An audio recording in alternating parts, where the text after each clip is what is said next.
സുഹൃത്തുക്കളെ, ഡൽഹിയിലെ ട്രൈ നഗറിൽ ചില ഹിന്ദു കുടുംബങ്ങൾ ഒരു പുതിയ ഭക്തിരൂപവും മുസ്ലിം അയൽക്കാരെ അകറ്റി നിർത്താനുള്ള ഒരു മാർഗം എന്ന നിലയിൽ വീടുകളിൽ പന്നികളെ കൂട്ടിലടച്ച് വളർത്തുകയും മതിലുകളിൽ ആഭരണങ്ങളാൽ അലങ്കരിച്ച ശക്തനായ പന്നിമുഖമുള്ള ദേവന്റെ ചിത്രങ്ങൾ പതിപ്പിക്കുകയും ചെയ്യുന്നു.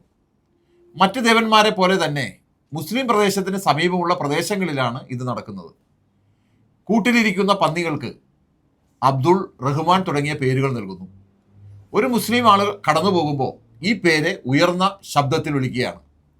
ഇതോടൊപ്പം ആയുധങ്ങളാൽ അലങ്കരിച്ച ഭംഗിയാർന്ന ലോർഡ് വരാഹയുടെ ചിത്രവും കാണാം എന്നാണ് റിപ്പോർട്ടുകൾ പറയുന്നത്. ഈ പ്രവണത ഒരു വർഷമായി തുടങ്ങിയതാണെന്ന് ചിലർ പറയുമ്പോൾ മറ്റു ചിലർ പറയുന്നു ഇത് ഏതാനും മാസങ്ങൾ മാത്രമേ ആയിട്ടുള്ളൂ എന്നാണ്.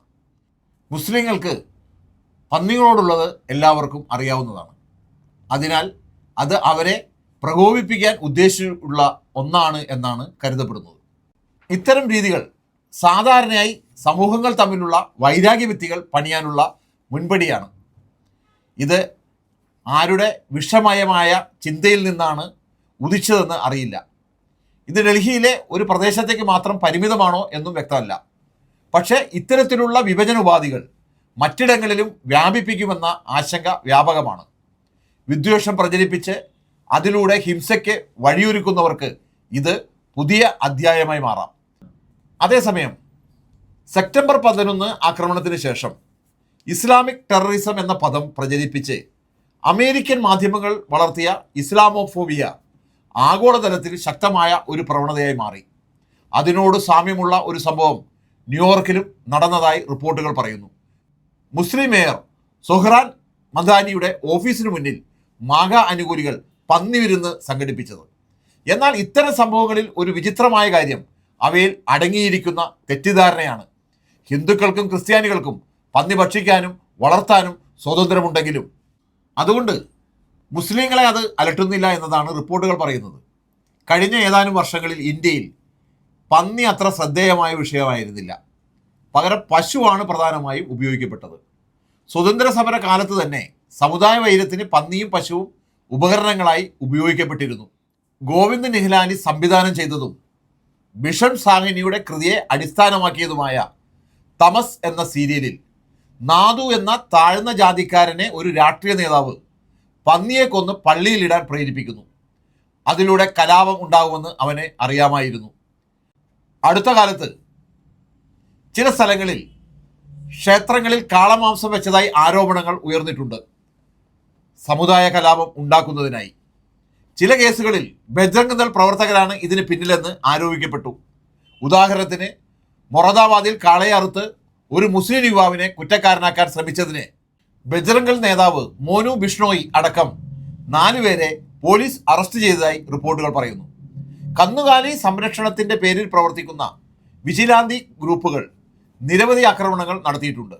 ഇതിന്റെ ഭാഗമായി ലിഞ്ചിങ് എന്ന ഭീകര പ്രവണത ഉയർന്നു വന്നു. കഴിഞ്ഞ 10 വർഷത്തിനിടെ 100-ലധികം ലിഞ്ചിങ് സംഭവങ്ങൾ റിപ്പോർട്ട് ചെയ്തിട്ടുണ്ട്. പഹ്ൽഗാൻ പോലുള്ള കേസുകളിൽ നിന്ന് തുടക്കം കുറിച്ച് ജുനൈദ് ഖാന്റെ കൊലപാതകം പോലുള്ള ഹൃദയഭേദകമായ സംഭവങ്ങളിലേക്ക് ഈ ക്രൂരത വളർന്നു. ട്രെയിനിൽ യാത്ര ചെയ്തിരുന്ന 16-കാരനായ ജുനൈദ് ഖാനെ ബീഫ് ഭക്ഷിക്കുന്നവൻ പാകിസ്ഥാനി തുടങ്ങിയ വിളികൾ വിളിച്ചുകൊണ്ട് കൂട്ടം വളഞ്ഞ് കുത്തിക്കൊന്നു.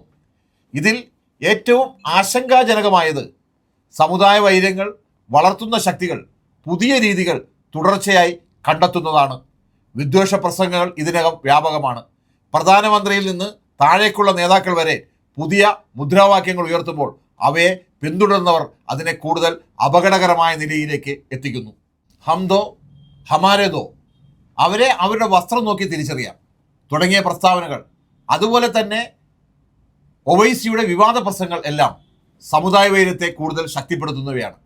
ഇപ്പോൾ സമുദായ രാഷ്ട്രീയത്തിൽ പന്നി എന്ന ഘടകം പ്രവേശിക്കുന്നത് ഏറ്റവും ആശങ്കാജനകമാണ്. നമ്മുടെ ഗംഗ ജമുനി സംസ്കാരത്തിൻ്റെ അടിസ്ഥാനമായിരുന്ന മതസൗഹാർദ്ദം തകരുന്നു. ഈ പുതിയ പ്രവണത ഹിന്ദുക്കളും മുസ്ലിങ്ങളും ഒരേ പ്രദേശത്ത് പോലും ഒരുമിച്ച് ജീവിക്കാൻ കഴിയാത്ത സാഹചര്യം സൃഷ്ടിക്കുമെന്ന് ഭയപ്പെടുന്നു. മുസ്ലിങ്ങൾ ഇതിനകം ഗെറ്റോകളിലേക്ക് തള്ളപ്പെടുന്ന സാഹചര്യത്തിൽ ഇത് കൂടുതൽ വിഭജനങ്ങൾ സൃഷ്ടിക്കാം. ഇത് തുടക്കത്തിൽ തന്നെ തടയേണ്ടതുണ്ട്. ആളുകൾക്ക് തങ്ങൾക്ക് ഇഷ്ടമുള്ള ദേവന്മാരെയും വളർത്തുമൃഗങ്ങളെയും തിരഞ്ഞെടുക്കാനുള്ള സ്വാതന്ത്ര്യമുണ്ട്. പക്ഷേ അത് മറ്റൊരു സമൂഹത്തെ അപമാനിക്കാൻ ഉപയോഗിക്കരുത്. ഇവിടെ ഒരു ചെറിയ ഓർമ്മപ്പെടുത്തൽ.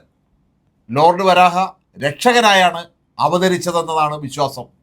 ഇന്നത്തെ ഈ രീതിയിൽ പന്നികളെ ഉപയോഗിക്കുന്നത് അതിൻ്റെ ആത്മാർത്ഥതയ്ക്ക് വിരുദ്ധമായ ദോഷകരമായ പ്രതിഫലങ്ങൾ ഉണ്ടാക്കാൻ ഇടയായേക്കാം. അത് സമൂഹത്തിൽ സാമുദായികമായ വൈര്യം സൃഷ്ടിക്കുന്നതിന്